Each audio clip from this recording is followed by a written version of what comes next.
Hello বন্ধুরা, কেমন আছো সবাই? আশা করি সবাই ভালো আছো। তো আজকে আমি তোমাদের জন্য নিয়ে এসেছি আলুর দম রেসিপি। তার জন্য আমি কেটে নিয়েছি আলু, টমেটো, বিনস, ক্যাপসিকাম, মটরশুঁটি। তো এবার আমি আলুগুলোকে হালকা সিদ্ধ করে নিয়েছি। তো সিদ্ধ করে নেওয়ার পর আলুগুলো এবার বাছতে দিয়ে দেবো নুন হলুদ দিয়ে 2 থেকে 3 মিনিট ভালো করে লো ফ্লেমে আলুগুলোকে ভালো করে ভেজে নেব। তো আলু ভাজা কমপ্লিট। এবার আলুগুলোকে বাটিতে তুলে নিচ্ছি। তো বাটিতে আলুগুলো তুলে নেওয়ার পর এখন কড়াইয়ে তেল দিলাম। এবার রান্না করার জন্য এখানে এলাচ, দারচিনি, লবঙ্গ, তেজপাতা আর কালো জিরে নিয়ে নিয়েছি। তো এগুলো এবার তেলের মধ্যে দিয়ে দেব। তো সব উপকরণ এবার দিয়ে দেওয়া হয়ে গেছে।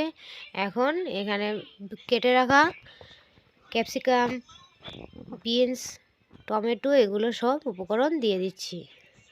দিয়ে দেওয়া হয়ে গেছে। এবার দিয়ে দেব হলুদ গুঁড়ো, জিরের গুঁড়ো, ধনের গুঁড়ো, লঙ্কা গুঁড়ো এবং সামান্য নুন। তো সব উপকরণ দিয়ে দেওয়া হয়ে গেছে। মশলাগুলোকে এবার হালকা মিশিয়ে নেব।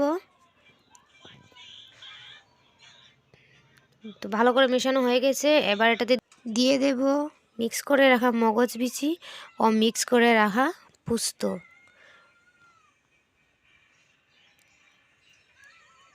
তো এগুলো এবার ভালো করে কষিয়ে নেব।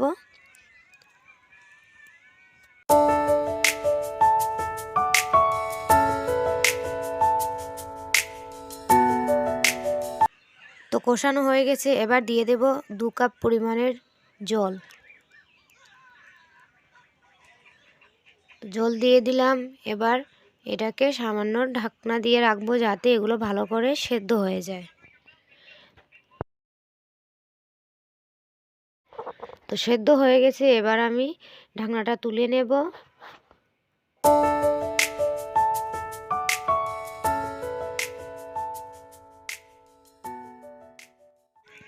দিয়ে দেব এখন ভেজে রাখা আলুগুলো। এখন এগুলো ভালো করে কষিয়ে নেব, মানে আলুগুলো মশলার সাথে ভালো করে মিক্স করে নেব। এতে করে রান্নার টেস্টটাও খুব ভালো আসে, কারণ যত বেশি কষানো যাবে ততই রান্নার টেস্টটা আরও ভালো হবে। তো আমার এখন কষানো হয়ে গেছে। এবার দিয়ে দেব 2 কাপ পরিমাণের জল।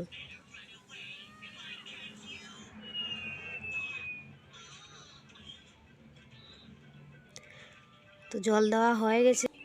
এবার বলক আসা পর্যন্ত অপেক্ষা করব। তো তোমরা দেখতেই পারছো বলক চলে এসেছে।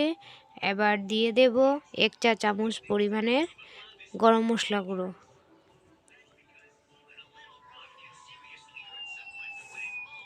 তো গরম মশলা গুঁড়ো দিয়ে দিয়েছি। এবার দিয়ে দেব 1 চা চামচ পরিমাণের ঘি। লাস্ট মুহূর্তে দিয়ে দিচ্ছি সামান্য চিনি। সবগুলো উপকরণ একসাথে মিশিয়ে নেব। তো এখন এটা ঢেকে দেব 2-3 মিনিটের জন্য, যাতে করে রান্নার টেস্টটা আরও ভালো হয়। তো 2-3 মিনিট ঢেকে রাখার পর এখন দেখে নাও কত সুন্দর লাগছে দেখতে, যেমন লোভনীয়, খেতেও তেমন খুবই সুস্বাদু একটি খাবার। এটা লুচি, রুটি, পরোটার সাথে যেমন ভালো লাগে তেমনই সাদা ভাতের সাথে খেতেও খুব ভালো লাগবে। তো ভালো লাগলে চ্যানেলটিকে লাইক করো, কমেন্ট করো এবং সাবস্ক্রাইব করো।